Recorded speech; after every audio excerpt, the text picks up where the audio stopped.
Okay, man, at this point, I think it's safe to say that Mr. James Harden is getting traded. And probably getting traded pretty damn soon. I think it's honestly awkward he's still on the Rockets, as he has expressed a very clear desire to leave, as discussed in previous videos. First link in the description, go check this one out if you have time. Seamless plug over, let's move on. And of the little list of teams that James Harden was kind enough to provide his employer in terms of the teams he wants to be traded to, I think the two teams that have had the most hype around them and been discussed the most are probably the Brooklyn Nets and the Philadelphia 76ers. However, those two options aren't looking too likely right now. Spencer Dinwiddie just went down. That really sucks, and I wish him a speedy recovery, but that is going to affect the Nets' ability to make any trade for James Harden and might rule them out. And the Sixers, I mean, they've got a new everything. New coach, new GM, new teammates to fit in. I think they're going to want to see what Simmons, Embiid, and these guys can do and give it some time, and they might be more interested in making an offer nearer the trade deadline. But if Houston want to get him out of town sooner rather than later, the Sixers might not be the squad, and that might open things up for a dark horse. Enter the Denver Nuggets. Now, my first thought when I started seeing some soft Nuggets rumors out there was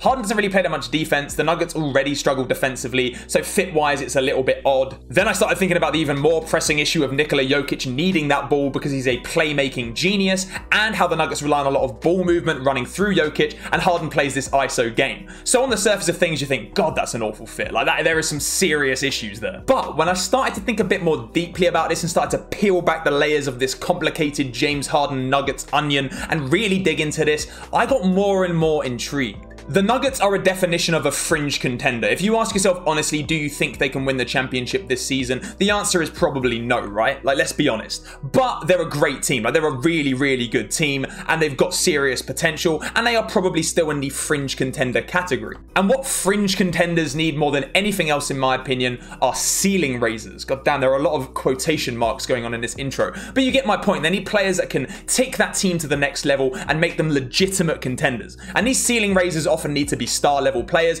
ideally superstars that can drop 30+ points on any given night. So I think just talent upgrade wise alone and building this insane offensive big three, defensive limitations aside, would take this team to a whole new level and just allow them to put up some insane offensive numbers. But of course, for this to work, Harden would actually have to buy in and change the way he plays significantly. You know Jokic would have to stay the playmaker, stay the fulcrum of this offense, and you just want James Harden being a part of the flow of things. Like he was in Oklahoma City Thunder, where in his early days he was actually a really good off-ball cutter. Imagine James Harden making those kind of cuts again. Imagine James Harden making the same cuts Gary Harris makes. Imagine James Harden using the gravity of Jamal Murray's shooting to spot up in the corner and hit wide open threes. All of this is possible. Imagine James Harden isoing up top but using a Jokic pick and roll. All of this could work, but it just means Harden being willing to have the ball out of his hands, use Jokic and his incredible talent, use Murray and his incredible shooting, and be part of a team again. Now, of course, that all sounds lovely. That all sounds fantastic in theory, but in practice, asking all of that from a superstar that's had the keys to a franchise for years, has played this ISO God style for a long time now, and honestly just has a massive ego, yeah, that could be tough. But assuming he could at least go some way to making those changes, this is a trade I would love to see. It would just be really exciting for the league in general. So to wrap up this now pretty long-winded intro, that is the plan for today. I'm going to be taking over the Denver Nuggets for one season only, trading them James Harden, and seeing how this big three shakes out and seeing if they can win the 2021 NBA championship. All to prove the point that this potential trade could at least maybe lead to great things for the Nuggets. That's it, man. That's the video. Let's hop into it. What's going on? Welcome back to the channel. I'm James, my friends call me Tribey, and as I said, we are here today with the Denver Nuggets, and we're going to make this trade happen, man. We're going to simulate things, see how it all shakes out, and this is the trade I've put together. Now, obviously on the Ben Simmons video I did where I traded Ben Simmons for Harden, I basically said Ben Simmons for Harden straight up was probably a fair trade because Simmons is so much younger and a star level player. I do not think Michael Porter has the same, obviously, salary, so we need to add in matching salary or talent level as Ben Simmons yet. I think he's showing potential for that, but we need to kind of see that prove out. So I've added Gary Harris and Will Barton to make salaries work, more young talent in Bol Bol, because I think whenever you're giving up a superstar like James Harden, you want young talent back. So I think two pieces of young talent, two really solid players that kind of make the salary work and add some depth to the roster. And I chucked in a first and a second because, again, it's James Harden, and I just don't think Michael Porter Jr. has the same value as Ben Simmons because Ben Simmons is already at a star level. And while Michael Porter Jr. shows some serious offensive superstar potential, watching this man play defense, oh my gosh, like, he is a defensive liability. Like, he's a traffic cone. He is a 6'10" traffic cone. And man, like, it makes me physically sick to my core to watch him play defense. So yeah, that is a long-winded way of saying this is the trade I put together. You can violently disagree with that, and that is okay. These trades are always hard to kind of value, but I'm going to push this through and we're going to make that happen. Bang. James Harden is on the squad. Let's go. Okay, so with Harden on the squad, this is what the rotation is looking like, or what the computer has recommended. And as you can tell, like, this trade was sacrificed some serious depth. We've got Murray, Harden, Jokic, Millsap. That's pretty solid. Daniel House at the starting three is tough. And in the bench, I mean, other than Monte Morris, it's all pretty tough down here. So I think if the Nuggets did this, they'd obviously enter win now mode. And what I'm going to try and do, obviously, I don't want to blow this roster up because I want it to be the current Denver Nuggets as we kind of know them. But I am going to make a few other trades because I think realistically, if they get Harden, you know, guys like, who we got here? RJ Hampton, Zeke Naji, some of the younger guys, maybe even Isaiah Hardenstein, like all of these guys, they could be traded. You could capitalize on their value as young players and get some good veterans to stick on that bench, stick in the starting lineup with these guys and just make the team better. So I'm going to make a few trades. I'm thinking I'm definitely going to be trading RJ Hampton and Zeke Naji. And yeah, we'll see what we can do. Let's make some minor changes and kind of get this team more balanced because, yeah, this bench ain't going to cut it. Okay, we all know the Nuggets need defensive specialists, especially if they sign James Harden. And Matisse Thybulle, he is a defensive specialist and he's just not being played by Doc Rivers at the moment at all. So don't know if you've noticed, he's really not getting that much tick. So he might want a new change of scenery and they might be willing to get rid of him. So RJ Hampton, talented young guard. I'll throw them a second as well. That might be enough to get it done. They got a counter, Facundo Campazzo for Terrence Ferguson. That feels pretty non-impactful. I'm down with it. Let's do it. Okay, so Thybulle's there. He's probably going to be a small forward for me, I reckon. Like, I don't know if he'll be my starting small forward or a bench piece yet. That remains to be seen. For now, though, I think we definitely obviously need a backup big. I could use an upgrade at the starting small forward position, and I do still have Zeke Naji and a few other bits to trade, so I don't think I'm done yet. Let's see what else I can do here. Okay, like I said, Denver Nuggets, if you get Jamal Murray, James Harden, and Jokic on one roster, you're inherently in win now mode. You're going to be willing to give up some future first for some talent, and I would love OG Anunoby to be the starting small forward of this team. I've offered Zeke Naji and Daniel House, who can actually help this squad, 2 first-round picks that they can use in a trade to become a contender again, potentially, and a second. If they accept this, I am all for it, but do you know what? They love OG, so they might still not accept this. Let's see what happens. Bang. All right, we got OG. This is looking good. Okay, yeah, the starting five is looking really nice. Murray, Harden, Anunoby, Millsap, and Jokic. I can definitely work with that. That is definitely a contender. Loving Morris and Thybulle off the bench, definitely. We are still lacking a backup center that I need to address. I mean, Isaiah Hardenstein, like, he's a guy, but I wouldn't mind upgrading backup center. And I also wouldn't mind finding someone that can play power forward. Like, we can roll with JaMychal Green if needs be, but yeah, backup bigs, and then we'll be good to go. Oh, nothing screams backup big more than Jakob Poeltl. Let's get some Jakob Poeltl in our lives. The Austrian legend, the savior. The deed is done. All right, now we literally just need a backup power forward. Trey Lyles is solid. I will not trade PJ Dozier just because I know Nuggets fans really like him. And actually, I really like him. I think he's a really solid player. Let's just whack these two in, see if we can get a power forward. Then we should be done. Oh, Serbia's finest just popped up. Nemanja Bjelica. He would have that nice connection with his Serbian brother, Jokic. Both kind of like chunky white guys. I kind of rate that. Like, I think they'd get on well just out of that. You know, they speak the same language. They can bond over being chunky white guys, I guess. Like, I'm here for it. Let's do it. Bang.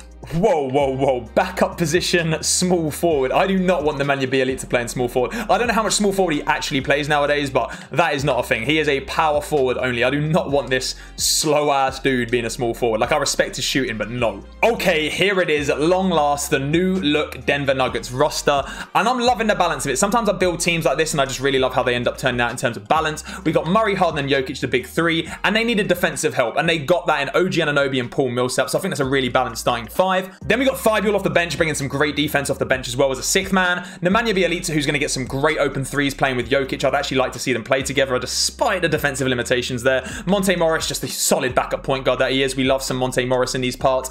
And Jakob Poeltl. So all in all, a really solid team in my opinion. Scoring options wise, you know James Harden's going to be the #1 scoring option. Jokic, Murray, I really don't care between these two who scores the most. I'm sure Murray will score more than Jokic anyway. But I thought I'd put Jokic in there just to see if I can get his scoring up a little bit. System wise, we're going to go pace and space. This is Mike Malone's system, and you know, it's 4 stars. It looks kind of good, and you know, it kind of suits the roster, so we're going to roll with it. Okay, prediction time. And this is something that I want to do in all my one-season rebuilds that I do from now on, just to get more engagement with you guys in the comment section. Let me know down below right now, before I simulate, how many wins you think this team's going to get. I'll tell you my number to give you an idea of where I'm at with it, but you might agree or disagree. I think this will probably be bang on like a 60-62 win team. I'll commit to 62 wins. I'm going to commit to 62 wins. Let me know in the comments down below how you think this team's going to do, and we'll see if you're right in about 3 seconds. Okay, here we are at the end of the season. I've gone hoodie mellow mode to lock in for the playoffs. Now, in reality, it's just really cold in my house all of a sudden. And we went 59-23. So I was a little bit off, but I will take it. 59 wins is still really solid. I hope you were close with your prediction if you made one. LeBron James MVP. LeBron James. James Wiseman, Rookie of the Year, that makes sense. Spencer Dinwiddie, Giannis Antetokounmpo, Defensive Player of the Year, and Michael Porter Jr. thriving in Houston. It's good to see. I kind of like that. What's that? Most Improved Player, 15 points per game, 8 rebounds, 1 assist. That's not bad. Okay. Mike Malone, Coach of the Year. We love to see it. So we are probably the top team in the whole league, which is awesome. And James Harden makes All-NBA first team, clearly thriving on the Nuggets. And we get Jokic second team. That is huge. If we can get Jamal Murray sneaking on third team, nah, probably just not enough shots for him, to be honest. All right, all defensive teams. Yeah, doubt we're going to have anyone there because we are the Denver Nuggets. All right, moving on. Oh, you cannot write this stuff. I love it. We are against Houston in round 1. That is so bloody poetic. John Wall, Gary Harris, Michael Porter Jr., Christian Wood, DeMarcus Cousins, Will Barton. You know we're getting beaten. You know we're going to lose. This is what 2K does. We're about to get beat. I have a horrible feeling about this. All right, the player stats. This is what we came to see. I want to see how the players all shake out in this system. Wow. I mean, look at that big 3. That is unreal. 32, 6 and 10 for Harden. With Jokic, he shot 44% from downtown because of Jokic being Jokic. Like, I honestly think he'd be super efficient playing with Jokic, and this is the kind of stat line I'd expect. I think he'd have less points. He definitely wouldn't have this amount of points playing with these guys, but I think he'd get dimes still. Maybe not that much again, but I think the efficiency for Harden could be like that playing with Jokic, so that's awesome. Jamal Murray, yeah, I mean, third string guy, 22 and 6. That's still absolutely incredible. Again, great efficiency. And I mean, Jokic, he could have won MVP, to be honest. 21 points, or 22 if you round up, 12 rebounds, 9 assists.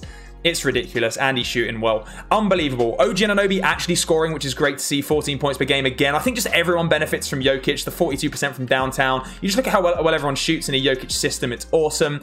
Paul Millsap still contributing at the age of like 96 years old. You'd love to see that. Bielitsa, Monte Morris, Matisse Thybulle can't shoot in this game, but it is what it is. And then Jakob Poeltl just, you know, being Jakob Poeltl. We love it. You'll be incredibly surprised to know that we were the best offense in the league in terms of team stats by like a significant margin as well. Defensively, I'm intrigued to see where we stacked up. So, yeah, we're not top 7, not top 8, not top 9. This is the problem, man. Even with the guys we brought in, we're still the 12th best defense. So, you know, I don't think we're locked in winning a championship, but I'd say we're still clearly title favorites just because of the serious, like, magnitude of our offense. Sixers and Lakers, they're going to be tough to beat, but I'm confident. Oh, this is why I started losing games like crazy at the end of the season. The computer messed with my rotation. Pau Gasol's getting minutes. Oh, dude, that explains my win total. That's tough. Okay, that's more like it. That's a playoff rotation. All the big 3 getting 40 minutes a night because I really want to win. I'm sorry, Jokic. I know you're a big fella, bro, but you're slim now. You can handle it, mate. You can handle it. All right, I know I said I was confident. I'm not that confident now that I'm seeing Houston. There's just some horrible, like, ominous feeling I have with this. Can we just please sweep them? Please just get them out of the way. I do not want to lose to the team we made a trade with. Come on, James. Stamp your authority on this. Let's go.